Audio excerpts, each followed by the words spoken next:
Recently, I've been fascinated by the concept of vibe coding, this new wave of software development where basically you just use an AI agent, tell it what you want, and then it will give you the results. You don't have to do any of the coding or any of the hard work. Now, as someone who spent time developing websites and video games and spending a lot of time with code, the idea fascinates me because I always had an interest in it, but always got to the point where I was constantly just banging my head against a wall going, this is a problem I can't figure out, let me just move on to something else. And then once I've moved to that new thing, I scrap the old one because it's just not useful to me anymore. So if I can use this new wave of vibe coding to save me days worth of work and springboard my ideas into reality within an afternoon, then I want in. So that's what this video is. It's me trying to figure out how to vibe code and actually make something within an afternoon and see if it is feasible to take the ideas in my head and make them a reality.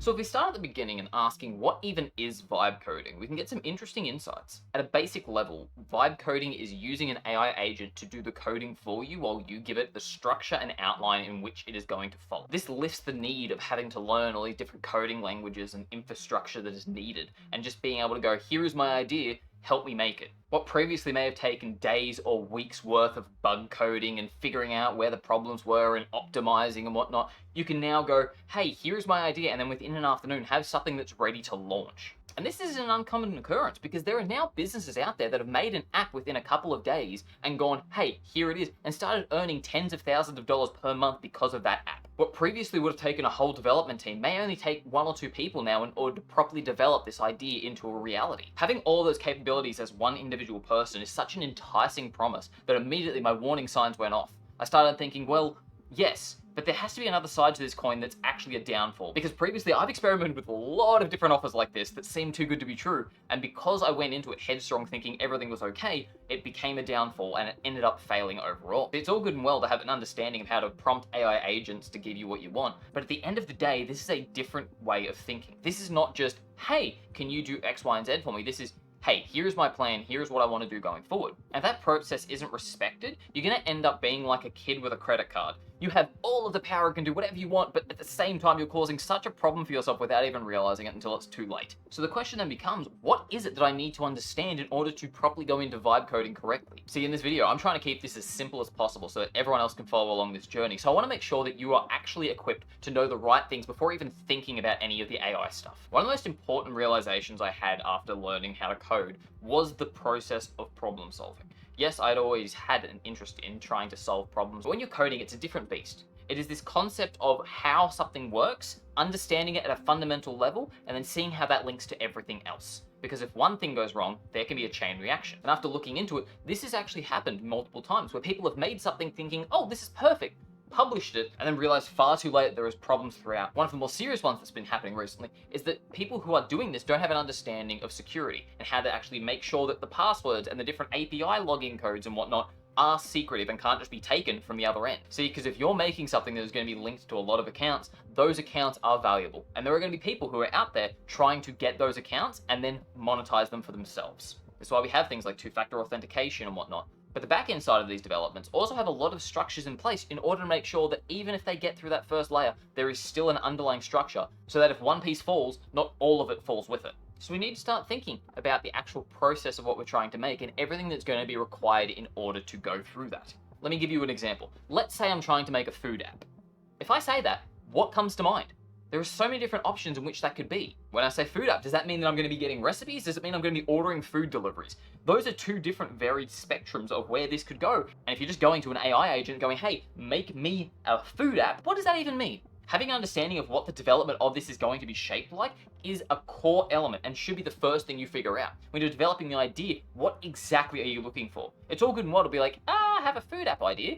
Explain it, try and break it down, and then once you have the idea broken down, see if you can actually figure out what it's going to be. Because when I say app, yes, it could be on your phone where you're just swiping through and you're doing things there. It could also be a web app. It could be anything in relation to a technology that uses some sort of software. Whatever that is, you can develop for that. So making sure that you know exactly where it's going to be, what the scope of the project is, and then finally, how you want people to interact with it. One of the things about app development that I found so fascinating is how it can change human interaction and how apps are designed around the way we interact with things.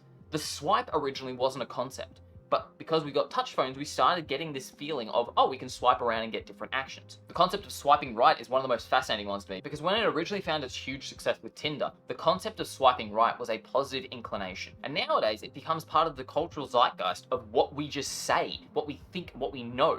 Those simple actions can change how everyone thinks about something.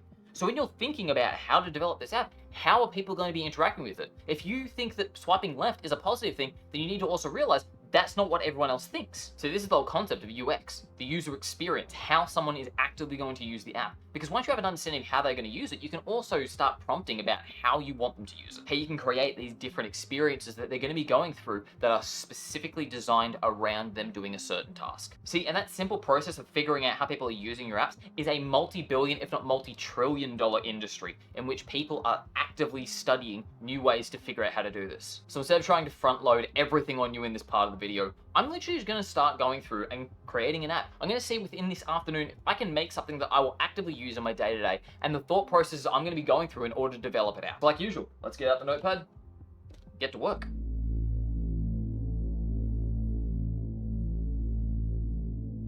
And now we get into the fun part. We're actually going to start developing those ideas of what we're going to be making, and then going through and trying to make it. See if it works. Experiment with what we can get the results for, and then optimize so that next time we can get even better results. So like every project that I work on, the first thing that I always want to ask is simply, what problem am I fixing?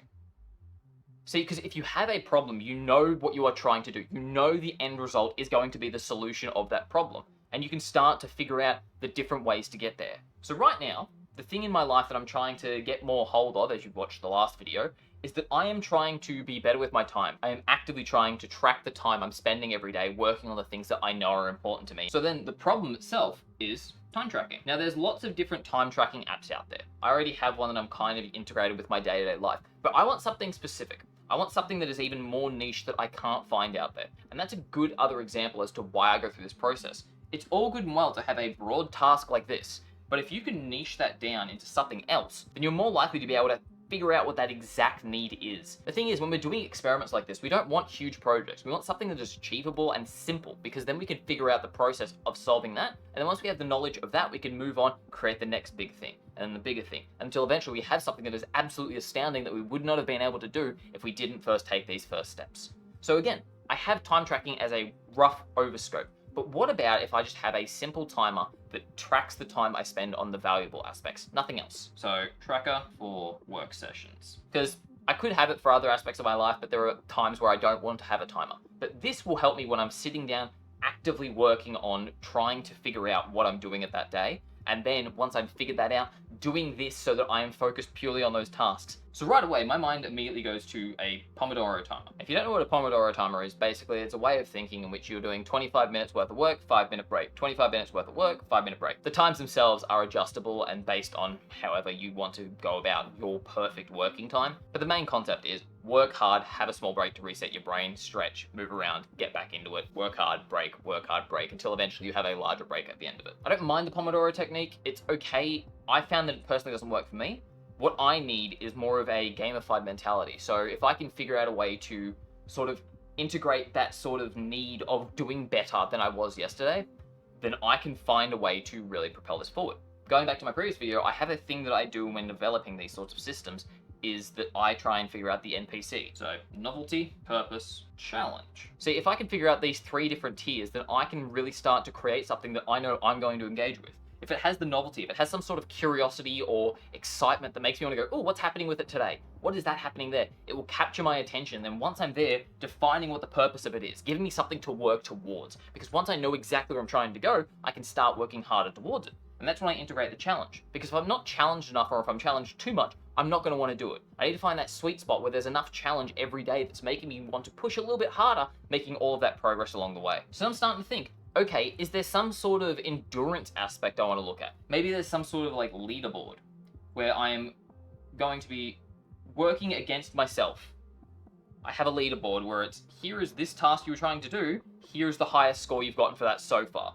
And this is going to be the focus. I'm going to try and keep getting that little thing to go up and up and up, higher and higher, to show that I've been motivated to work longer, more intense periods. Because again, going back to the problem that I'm fixing, I'm trying to spend more time focused on the tasks that are important to me. So if I have a leaderboard for myself that shows, oh, you worked this hard in a single session on it the other day, can you do that again today? Or are you going to do worse? You're going to do better? That motivation is immediately kicking into that novelty, that challenge, and then also give me a purpose. Work towards that thing you said you were going to be doing. So I have the basic idea of what I want. I want to make a time tracker that is going to be focused on the tasks that I enter that are important, and then it's going to start a timer.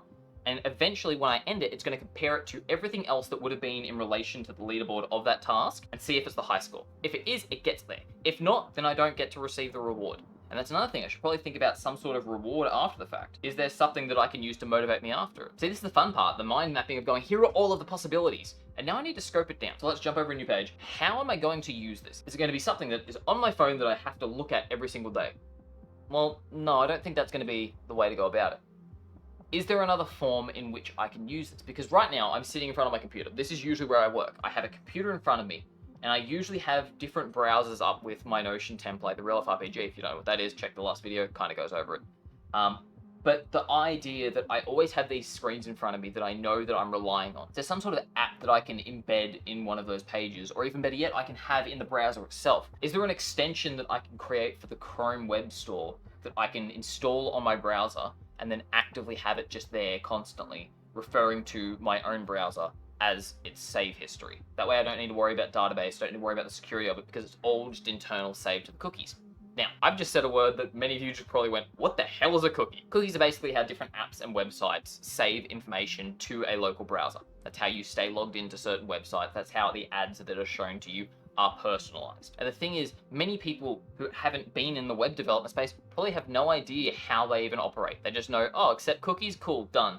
But they have no idea what it is. And these are the things you need to be careful when looking into this whole idea of vibe coding, because there are so many aspects that you may not understand. But moving back to what I was saying, if I can have a web extension, which I'm sure that it could help me make, then maybe I can actually have that so that the timer is built into the browser and it saves my times locally on that browser so that I can then be versing myself in this leaderboard fashion. So as a quick little bit of imagery, let's say this is my browser. It's a terrible browser, but sure, that's it. There'll be a little icon up here that once pressed will have a dropout. It can have the timer here that is going to be ticking up, the name of the task above it. So if it's writing, then that will be the word writing. If it is something else, it'll be there. Then underneath, start button. Do I want a pause button? That's interesting. I think I will have an end button.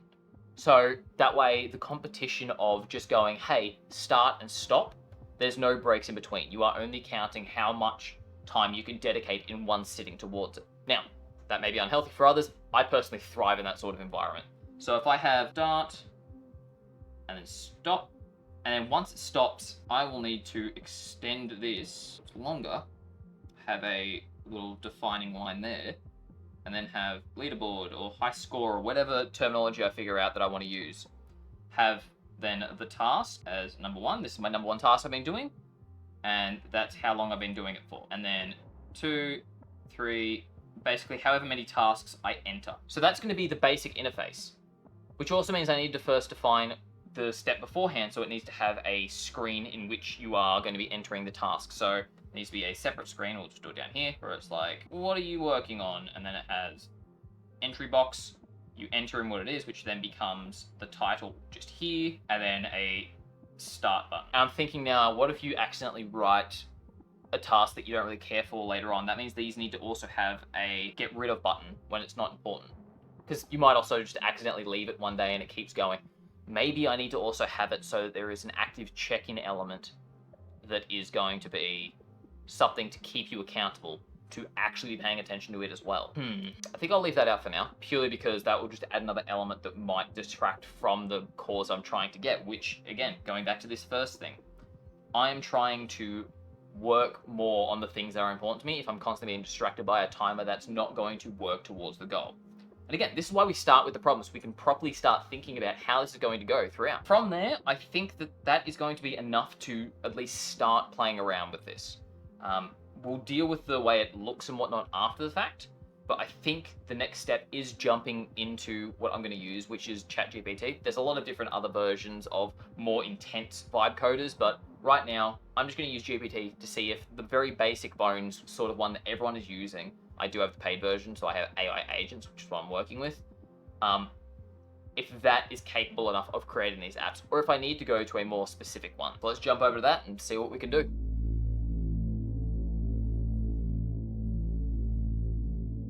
So now we're in GPT, and I'm going to show you how I've written this prompt and then how I'm going to get the AI agent to actually create it, and then show you the results afterwards. So starting off, the prompt itself is saying that I want you to create a Chrome extension app that I can download then upload to my own browser. This app is going to be a timer that will be focused on counting up the time I'm spending on specific tasks. Each task will be counting from 0 upwards. When stopped, it will be logged into a high score leaderboard that we saved in the local browser cookies.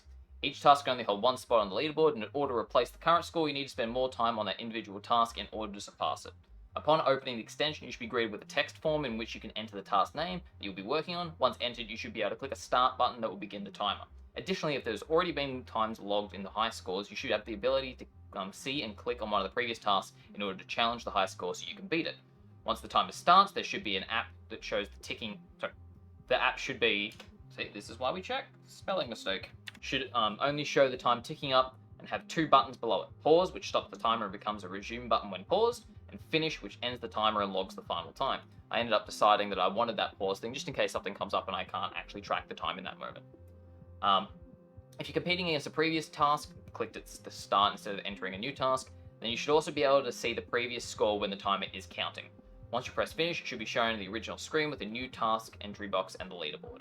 The leaderboard should be ranked with the highest time taking first place for each rank. That should be what number it is ranked, the time, the name of the task, the current high score of that task, a button to challenge that high score, and finally a button to remove that high score, which should also prompt another screen that asks if you are sure you want to delete the specific score you have selected. So now that I've gotten that, I'm going to go into this little click button down here, change it to agent mode, and then just press the send button. And it's going to go through, it's going to start thinking about all this and actually develop that out for me. I'm going to let it do its thing, and I'll come back once it actually is done. So it's gone and done its thing, and within 4 minutes we have a working file. So let's download it, install it as it says to do, and then we will see how it turned out. So here we are. Now that we've installed it, up here there's this another little extension button that if I press, I can now wait for it to load, and it will have this little task time. So let's say testing timer. That's going to be the thing. I now have a start button. I'll press that. Okay, I have my timer running. I can pause it. I can resume it, so that's good. I can then go finish, so 5 seconds. I then have my leaderboard down here, back to that first screen. I can't click the start button without entering task name, which is good. Let's try challenging that testing timer. Okay, it shows me the high score I need to beat. If I beat it, I should probably have some sort of success or failure notification as well. So if I challenge it and I don't get it, it doesn't log it. Okay, and then if I delete it, delete high score, delete it, back to here. Okay, so functionally, this is working. Now it's just a matter of going through, tweaking different values, making it look more aligned with what something I would want for my brand, and playing around. Honestly, this is a very exciting mentality. Usually this would have taken me quite a bit to code and then figure out how to actually run it all, because this is a bunch of different files. The fact that it even made like a little icon for me, I will go and customize myself, but it's cool that it goes and does that for you as well. Yeah. So I'm going to play around with this, and I'll be back again in a second when I have the final version. And then once it's done, I'll give you an actual timer of how long it took to get from here to the final version. And finally, after playing around some more, we now have this version of the app, which is a little bit more in theme with my branding. So once it opens up, testing timer, start. It now has more of a sort of video game-esque experience that I like, just based on the visuals, along with my branding colors. This links over to the Real Life RPG, and if you haven't checked that one out, I highly recommend it. Check the first link in the description. It's a system I made, basically turning my life into a video game. And now that I have this sort of understanding of how I can develop it more, it's probably going to be getting some big updates in the future. But looks like everything here is working. Challenge, finish, delete, delete. I think I've made something cool, and that has only taken a matter of, what, an hour or so overall from originally creating the idea for this to now having a functional thing that I will probably be using every single day. Vibe coding is very interesting, and going forward, I'm going to be using it a lot more, so I'm going to quickly jump back over to the normal screen and just give you some extra thoughts that I have on this whole experience. So yeah, vibe coding is very interesting, and now that I actually know that I can just literally have my ideas turned into something, as long as I have the right structure of thought in order to make sure that the experience is exactly what I want, and making sure that obviously the AI doesn't have full control over the securities and whatnot, then I can make some very powerful things. And hopefully this video is also a little bit of an intro to you so that you can go, oh, that's possible? And then start playing your own things. If you have any different things that you create, feel free to link them to me, be it in comments, DMs, whatever it is. I'd love to see what you're coming up with, because I have now unlocked a whole new toolkit that my mind is immediately racing. So I'm going to leave you with that. Thank you for watching. I'm going to go make some more things, because this is just cool.